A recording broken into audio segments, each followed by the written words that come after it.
नमस्कार, मैं हूं आपके साथ इश्तियाक अहमद और आप देख रहे हैं आर्य न्यूज। रुक करेंगे देश और दुनिया की तमाम खबरों की तरफ और शुरुआत करेंगे पाकिस्तान से, जहां पर पाकिस्तान की नेशनल असेंबली में प्रधानमंत्री इमरान खान के खिलाफ अविश्वास प्रस्ताव पर मतदान में उन्हें हार का सामना करना पड़ा। और वहीं इमरान खान देश के इतिहास में ऐसे पहले प्रधानमंत्री बन गए हैं जिन्हें अविश्वास प्रस्ताव के जरिए हटाया गया है। और वहीं इमरान खान को हटाए जाने के बाद सदन के नए नेता के चुनाव की प्रक्रिया भी और साफ हो गई है। और वहीं लेकिन 24 घंटे में पाकिस्तान की सत्ता कैसे बदल गई और 2018 में पीएम बने इमरान खान को सत्ता के बेदखल करने की पटकथा किन नेताओं ने लिखी, वो भी आपको बता दें कि पूर्व पीएम नवाज शरीफ के छोटे भाई हैं और वहीं पंजाब के मुख्यमंत्री भी रह चुके हैं। और वहीं आपको बता दें कि पाकिस्तान की सियासत में उनके परिवार का खासा दबदबा है और वो फिलहाल पाकिस्तान मुस्लिम लीग नवाज के अध्यक्ष हैं और वहीं सख्त प्रशासक माने जाते हैं और अपने भाषणों में क्रांतिकारी कविताएं भी पढ़ते हैं और वो अपनी संपत्तियों को लेकर खास चर्चा में भी रहे, जिसमें लंदन और दुबई में लग्जरी अपार्टमेंट्स भी शामिल है। और साल 2007 में जब बेनजीर भुट्टो का कत्ल हुआ था तो 67 साल के जरदारी ने पाकिस्तानी पीपल्स पार्टी के अध्यक्ष का पद संभाला और इसके एक साल बाद पीएमएल-एन सरकार में वो राष्ट्रपति भी रहे हैं।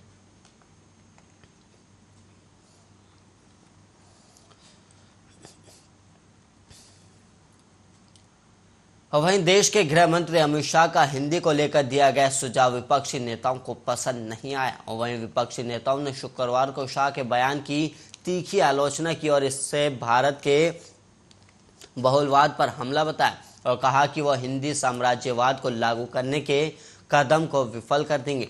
और इसके अलावा आपको बता दें कि मुख्य विपक्षी दल कांग्रेस ने शाह पर हिंदी थोपने का प्रयास करने का आरोप लगाया।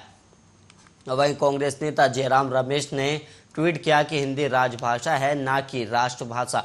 जैसा कि राजनाथ सिंह ने संसद में गृह मंत्री रहते हुए कहा था कि हिंदी साम्राज्यवाद भारत के लिए मौत की घंटी होगी। और वहीं कांग्रेस प्रवक्ता अभिषेक मनु सिंघवी ने पत्रकारों से कहा कि गृह मंत्री ने हिंदी के बारे में उपदेश देने की कोशिश की जो उन्हें नहीं करनी चाहिए थी। और मैं हिंदी का बहुत बड़ा समर्थक हूँ, लेकिन थोपने का नहीं। और वहीं तमिलनाडु के मुख्यमंत्री एम.के. स्टालिन ने भी कहा कि हिंदी पर शाह पर जोर भारत की अखंडता और बहुलवाद के खिलाफ है और यह देश की अखंडता को बर्बाद कर देगा। और उन्होंने ट्वीट किया कि क्या अमित शाह सोचते हैं कि हिंदी राज्य पर्याप्त है और भारतीय राज्यों की आवश्यकता नहीं है?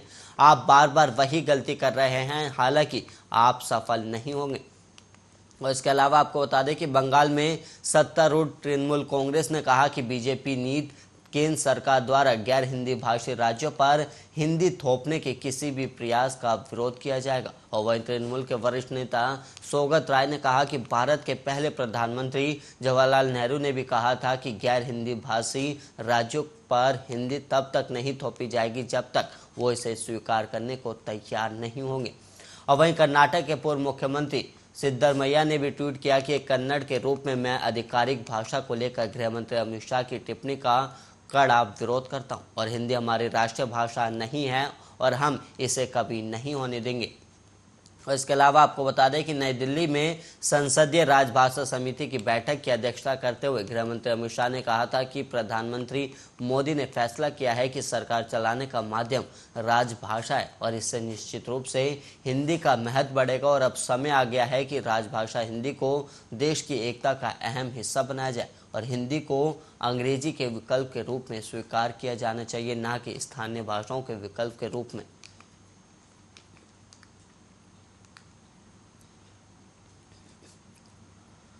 वहीं दिल्ली के मुख्यमंत्री और आम आदमी पार्टी के संयोजक अरविंद केजरीवाल के खिलाफ कथित फेक वीडियो पोस्ट करने के मामले में पंजाब पुलिस अब बीजेपी प्रवक्ता नवीन कुमार के दिल्ली स्थित घर पर पहुंच गई है। वहीं नवीन के खिलाफ पंजाब में आपराधिक केस भी दर्ज है और आरोप है कि अरविंद केजरीवाल को लेकर नवीन कुमार ने एक वीडियो ट्वीट किया था जिसमें फर्जी वीडियो प्रयोग किया गया था और पुलिस इस मामले की अब छानबीन कर रही है। वहीं आपको बता दें कि दिल्ली बीजेपी मीडिया प्रकोष्ठ के प्रमुख नवीन कुमार जिंदल के खिलाफ पंजाब पुलिस ने गुरुवार की रात मोहाली में पंजाब और हरियाणा उच्च न्यायालय के अधिवक्ता की शिकायत के आधार पर प्राथमिकी दर्ज की थी और मोहाली के फेज 11 पुलिस थाने के एसएचओ और वहीं उप निरीक्षक गगनदीप सिंह ने शुक्रवार को ये जानकारी दी थी कि और वहीं सीमावर्ती राज्य पंजाब में आपके सत्ता में आने के बाद दिल्ली बीजेपी के किसी नेता के खिलाफ पंजाब पुलिस द्वारा दर्ज किया गया ये दूसरा मामला है। और इससे पहले तेजिंदर सिंह बग्गा के खिलाफ भी केस दर्ज किया गया था। और वहीं एसएचओ ने बताया कि शिकायतकर्ता ने आरोप लगाया कि जिंदल ने अपने ट्विटर हैंडल पर अरविंद केजरीवाल द्वारा एक टीवी चैनल को दिए गए एक साक्षात्कार के मूल फुटेज से छेड़छाड़ कर तैयार किए गए संक्षिप्त वीडियो को साझा किया। और उन्होंने ये भी कहा कि शिकायतकर्ता ने यह भी कहा है कि दिल्ली के मुख्यमंत्री द्वारा मूल साक्षात्कार में कहे गए कुछ शब्दों को हटा दिया गया था और ये वीडियो क्लिप 6 अप्रैल को अपलोड किया गया था। इसके अलावा आपको बता दें कि शिकायतकर्ता के अनुसार वीडियो का छेड़छाड़ वाला हिस्सा केजरीवाल के स्वच्छ और पारदर्शी शासन प्रदान करने की टिप्पणी से संबंधित है। और वहीं पुलिस अधिकारी ने कहा कि भारतीय दंड संहिता की धारा 465, 471, 500, 505 के साथ ही सूचना प्रौद्योगिकी अधिनियम की धारा 66 के तहत प्राथमिकी दर्ज की गई है।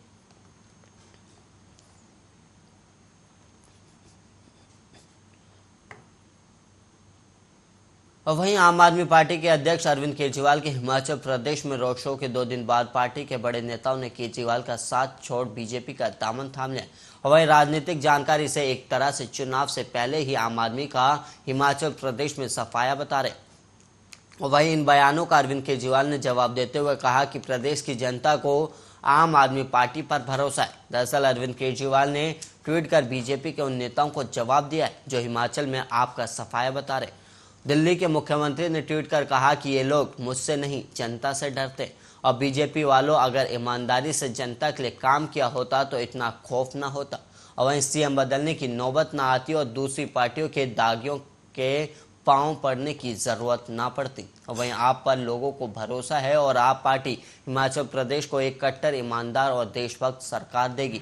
और वहीं दिल्ली के उप मुख्यमंत्री मनीष सिसोदिया ने भी ट्वीट कर बीजेपी पर कड़ा वार करते हुए कहा कि ऐसे लोगों की बीजेपी में ही जरूरत है। और उन्होंने लिखा कि बीजेपी के शीर्ष नेतृत्व को केजरीवाल का जबरदस्त खौफ और बीजेपी के अध्यक्ष नड्डा और होने वाले नए सीएम चेहरा अनुराग ठाकुर दौड़कर हिमाचल पहुंचे और रात 12 बजे आम आदमी पार्टी के एक अधिकारी को शामिल करवाए। महिलाओं के खिलाफ गंदी हरकत के आरोप में आप इसे आज निकालने वाली थी और ऐसे लोगों की जगह बीजेपी में ही है। और वहीं आम आदमी पार्टी के हिमाचल प्रदेश अध्यक्ष अनूप केसरी, संगठन महामंत्री सतीश ठाकुर और ऊना के अध्यक्ष इकबाल सिंह को अनुराग ठाकुर ने राष्ट्रीय अध्यक्ष जेपी नड्डा के दिल्ली स्थित आवास उनकी उपस्थिति में बीजेपी में देर रात शामिल कराया था। और बीजेपी के नेता और सूचना प्रसारण मंत्री अनुराग ठाकुर के नेतृत्व में से हिमाचल प्रदेश आम आदमी पार्टी के अध्यक्ष और महामंत्री बीजेपी में शामिल होने को हिमाचल प्रदेश में टाल ठोक रहे आम आदमी पार्टी को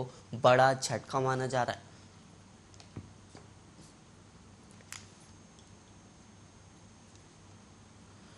और वहीं बिहार की पूर्व मुख्यमंत्री राबड़ी देवी को बिहार विधान परिषद में नेता प्रतिपक्ष का पद मिलना तय हो गया। और ऐसा इसलिए क्योंकि बिहार एमएलसी चुनाव 2022 के परिणाम आ चुके हैं और इस बार के चुनाव में पार्टी ने 6 सीटों पर जीत हासिल की।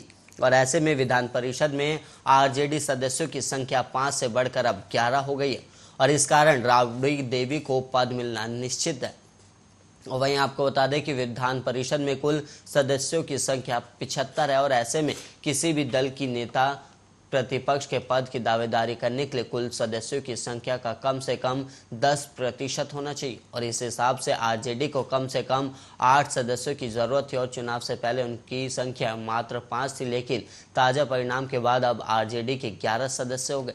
और इसके अलावा आपको बता दें कि पूर्व मुख्यमंत्री राबड़ी देवी को 2 साल पहले तक विधान परिषद में नेता प्रतिपक्ष का पद प्राप्त था। तब आरजेडी के कुल 8 सदस्य थे, लेकिन 2 साल पहले उनमें से 5 सदस्यों ने पार्टी बदल ली, जिस कारण राबड़ी का पद चला गया था। और वहीं आपको बता दें कि इस बार के एमएलसी चुनाव में बीजेपी ने 7, जेडीयू ने 5 और आरएलजेपी कांग्रेस ने 1-1 और आरजेडी ने 6 सीटों पर जीत हासिल की, जबकि 4 सीटों पर निर्दलीय उम्मीदवारों ने कब्जा जमाया है। वहीं करौली हिंसा के बाद बीजेपी ने पलायन का मुद्दा उठाया और राज्यसभा सांसद डॉक्टर किरोड़ी लाल मीणा ने सरकार को पलायन का जिम्मेदार बताया। और वहीं कलेक्टरेट में धरने पर बैठे मीणा ने आरोप लगाया कि 195 लोग करौली हिंसा के दौरान पलायन कर चुके हैं और ज़्यादातर दलित हैं। और पिछले दिनों राजस्थान के करौली जिले में हिंदू नववर्ष पर पथराव और आगजनी की घटना हुई थी और वहीं उपद्रवी तत्वों ने कई दुकानों को आग के हवाले कर दिया था। और वहीं आपको बता दें कि राज्यसभा सांसद किरोड़ी लाल मीणा करौली में हिंसा के बाद मौके का जायजा लेने पहुंचे थे और उन्होंने चेतावनी भी दी थी कि अगर दोषियों को बचाया जाएगा तो धरने पर बैठेंगे।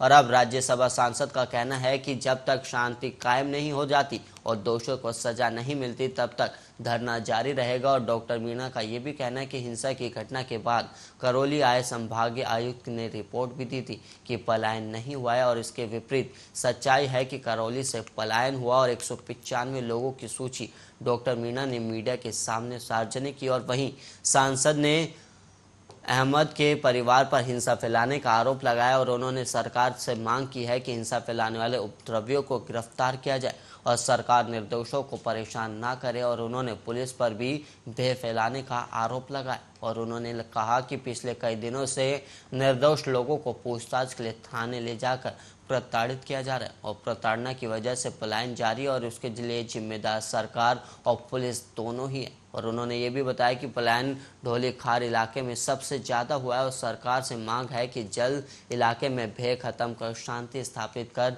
पलायन को रोका जाए।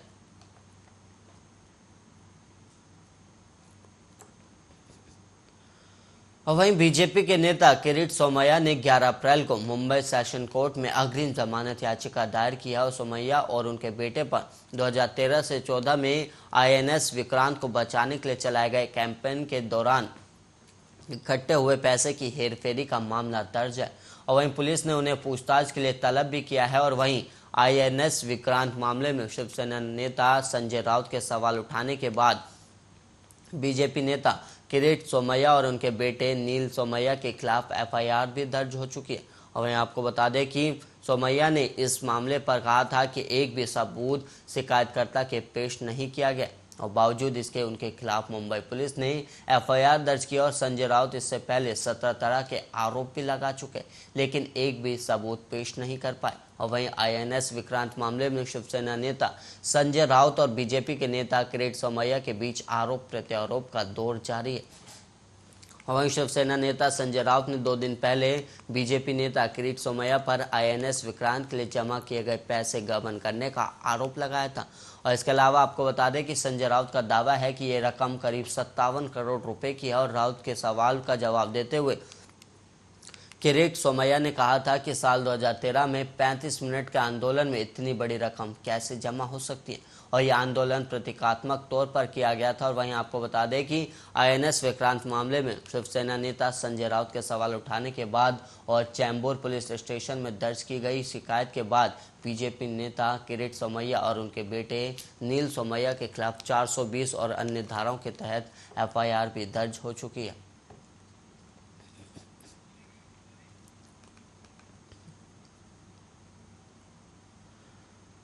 और वहीं छत्तीसगढ़ में खैरागढ़ विधानसभा उपचुनाव 2023 विधानसभा का सेमीफाइनल के रूप में माना जा रहा है। तभी सभी राजनीतिक दल एड़ी चोटी का जोर लगा रहे और वहीं कांग्रेस के सभी दिग्गज नेताओं का डेरा खैरागढ़ में जमा गया है और वहीं बीजेपी की तरफ से दूसरे राज्यों के प्रभावशाली नेताओं को प्रचार के लिए बुलाया जा रहा है। और वहीं आपको बता दें कि खैरागढ़ में शुक्रवार को मध्य प्रदेश के सीएम शिवराज सिंह चौहान की कई सभाएं हुई और इस बीच संसदीय सचिव और रायपुर पश्चिम के विधायक विकास उपाध्याय ने प्रचार का अलग तरीका अपनाया।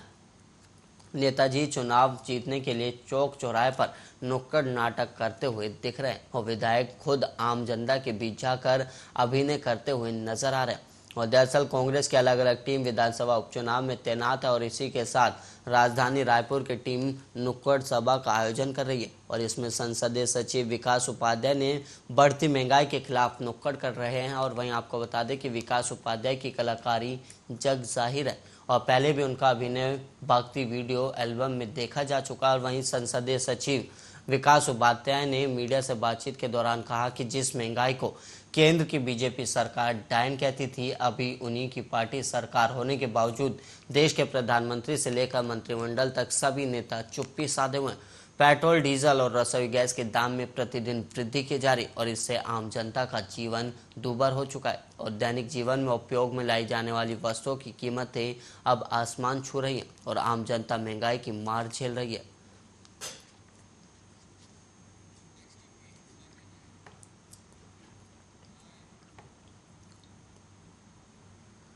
और वहीं इस समय गोरखनाथ मंदिर का मुद्दा काफी गर्माया हुआ है और गोरखनाथ मंदिर पर हुए हमले में अब राजनीति की भी एंट्री हो चुकी है और गोरखनाथ मंदिर में एक युवक में मंदिर परिसर में सुरक्षा कर्मियों पर हमला कर दिया, जिसको लेकर बवाल मचा हुआ है। तो आइए जानते क्या है इस पूरे मामले की सच्चाई, देखिए हमारी खास रिपोर्ट।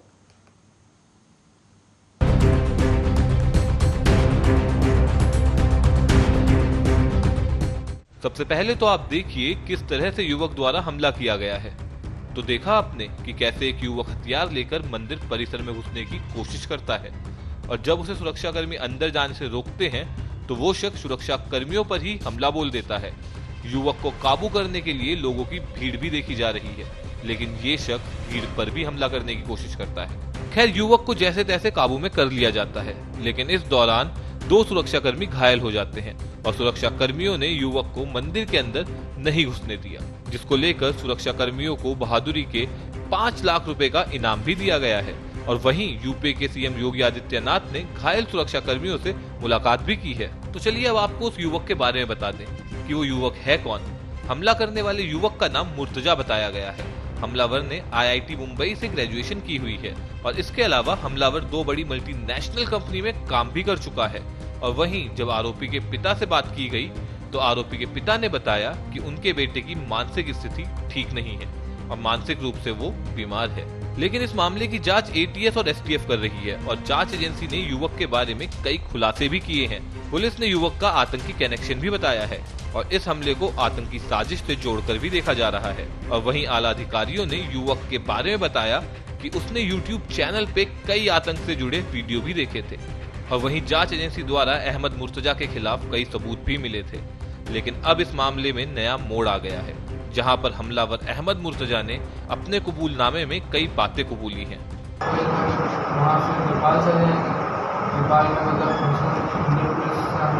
किस बात का डर था तुम? कुछ है क्या प्रॉब्लम? पुलिस इन्वेस्टिगेशन से डर है, किस चीज़ का? कोई बात हुई है, कोई इंसिडेंट नहीं? हुआ है? मेरे बड़े पापा कह रहे थे कि क्या है, सोचो कुछ भी हो गया, मतलब गाड़ी हो गया क्या, या कुछ भी सबसे तुम्हारे पिछली शादी हो गई, कुछ केस किया है क्या, आप सोचना दिमाग लगा रहे हैं क्या हो सकती है।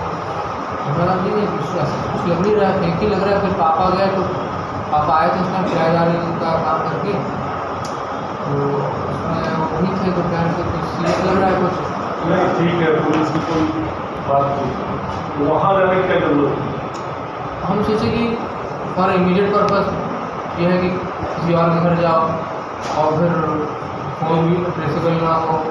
तमाम थाने है, चौकी है, वहाँ जाने के। कल वहाँ क्यों गए थे मंदिर में? हुआ क्या कि हम जब नेपाल में गए थोड़ा खराब न्यूज के लिए, तो उनको एक खुरपी, हमने पूछा खुरपी, तो खुरपी के लिए बताया अंदर कोई कटरे में दुकान, वो मैंने लिया और एक और बड़ा वाला जैसे किए थे वो लिए।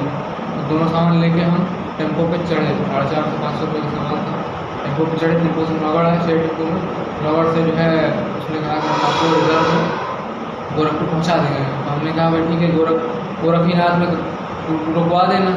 तो वहीं पुलिस है, उसी पे हम कुछ अपना कर देंगे, फिर हम भी चले जाएंगे, काम तमाम हो जाएगा, हम भी ना हम रहेंगे ना कोई। तो इस तरह से हमारे थॉट्स बहुत से एंगल से हम सोच रहे थे जस्टिफाई करने का कि ऐसा भी है कि हाँ भाई देखो CNRC भी कर रहे हैं तो गलत हो रहा है ना। हमारे साथ जो गलत हुआ वो तो ड्राइविंग फैक्टर है ही, उसको मैं दिमाग में जो जस्टिफिकेशन, उसके मतलब कोई काम करने से पहले आदमी जस्टिफिकेशन भी तो बनाता है, उसको मैं जस्टिफिकेशन दे रहा था कि मुसलमानों के साथ जुल्म हो रहा है, कोई कर्नाटक में ये हो रहा तो हम अब कोई नहीं करेगा। तो मतलब उस तरह से मैं सोच के मैं बोला कि अब फिर थक गया सोच, मैं बोला कर ही दो भाई, हम ये बीड़ा उठा ले, मतलब हम मतलब अब हाँ यही सब कुछ लेके किसी न किसी को तो करना पड़ेगा। हाँ यही सब सोच के जो है मतलब हमारे को कोई फ्यूचर दिखते कि हम ऐसा नहीं था कि हम अपने घर से निकल के आए थे। हम अपने घर से तो निकल के आए नहीं, हम सुकून से कर रहे थे, घर से निकल के आगे मालूम कि हमको ऐसा डेस्परेशन सवार हो गई, उसमें आंखें मेरी पूछ गई। नेपाल में भी थे, सो नहीं पाए थे लोग, जहाँ भी पूछ रहे थे कहाँ से आए कहाँ से आए, तो हमको लगा कि हमको यहाँ कहीं फ्यूचर ही नहीं है। आप देखिए हमने यहाँ तुम कहाँ पर अपने घर बताया? 7 पार्क रोड। 7 पार्क अभी आप देखिएगा हमने नोट्स में लिखा है कि मर्सिडीज 5,000 रुपये का टोपी इधर सब तरह का सामान खरीद सकते हैं। यहाँ पे कार्बन के बगल में, कार्बन के बगल में तो लिखा था, उस हमने इरादा किया था कि, लेकिन मेरी हिम्मत टूट गई, मेरी हिम्मत। जांच एजेंसियों के दावे के मुताबिक उसका कहना है कि मुसलमानों के साथ गलत हो रहा है, CAA NRC भी गलत है। बस इसी गुस्से में उसने पुलिस कर्मियों पर हमला कर दिया। मुर्तजा से लखनऊ में कई एजेंसियां पूछताछ कर रही हैं। आरोपी मुर्तजा अब्बासी ने पूछताछ के दौरान कहा, टेम्पो पर चढ़े, हमने कहा गोरखनाथ मंदिर पर ही उतार देना, पुलिस है वहां, उसी पर हम हमला कर देंगे, कुछ फिर चले जाएंगे, काम तमाम हो जाएगा मेरा। उसने कहा बहुत से एंगल से हम सोच रहे थे। CAA NRC का जिक्र करते हुए मुर्तजा ने कहा, मेरे दिमाग में बस यही चल रहा था, कोई काम करने के पहले आदमी उसके बारे में सोचता है। मुसलमानों के साथ गलत हो रहा है तो हमने सोचा अब कर ही दो भाई। नेपाल में भी हम सो नहीं पाए थे, कर्नाटक में भी मुसलमानों के साथ सही नहीं हो रहा। तो वहीं अब इस मुद्दे में राजनीतिक पार्टियों की भी एंट्री हो चुकी है। अहमद मुर्तजा को लेकर समाजवादी पार्टी के अध्यक्ष और यूपी के नेता प्रतिपक्ष अखिलेश यादव ने इस पर अपनी प्रतिक्रिया भी दी है। सपा अध्यक्ष ने संवाददाताओं से कहा, जो जानकारी आ रही है उसके पिता ने जो कहा है उसके हिसाब से उसे दिमागी समस्याएं थी, उसके साथ बाइपोलर इश्यूज थे। मुझे लगता है वह पहलू भी देखना पड़ेगा। बीजेपी तो वो पार्टी है जो बात को ना जाने कितना खींच देती है। और वहीं अखिलेश यादव के इस बयान को लेकर यूपी के डिप्टी CM केशव प्रसाद मौर्य ने भी पलटवार किया है। उन्होंने साफ कहा कि समाजवादी पार्टी के मुखिया आतंकियों का हौसला बढ़ाने के अपने काम में लगे हैं। उन्होंने कहा कि सपा प्रमुख अखिलेश यादव और समाजवादी पार्टी का हमेशा से आतंकवादियों से गहरा रिश्ता है। उन्होंने 2013 के आतंकी हमलों के मामले वापस ले लिए थे। गोरखनाथ मंदिर पर हमला सामान्य नहीं है, यह बहुत गंभीर है। मैं आतंकवादियों का मनोबल बढ़ाने के उनके प्रयासों की निंदा करता हूं। अखिलेश यादव को जानलेवा हमले के मामले में एक आरोपित खुलेआम टिप्पणी नहीं करनी चाहिए। वह पूर्व CM है। हमारे सुरक्षा कर्मियों ने उस आतंकवादी संगठनों से जुड़े होने के बाद अपनी जान जोखिम में डालकर पकड़ लिया है। उनका बयान निंदनीय है। अब तो तय है कि समाजवादी पार्टी आने वाले समय में समाप्त पार्टी बन जाएगी। अब देखने वाली बात होगी कि जांच कहां तक जाती है और क्या सच में हमलावर का कनेक्शन आतंकियों से मिलता है या नहीं, और क्या भारत के ऊपर सच में कोई आतंकी हमले का खतरा मंडरा रहा है। ब्यूरो रिपोर्ट आर्य न्यूज। और इसी के साथ इस बुलेटिन में इतना ही। देश और दुनिया की तमाम खबरों के लिए आप बने रहिए आर्य न्यूज के साथ।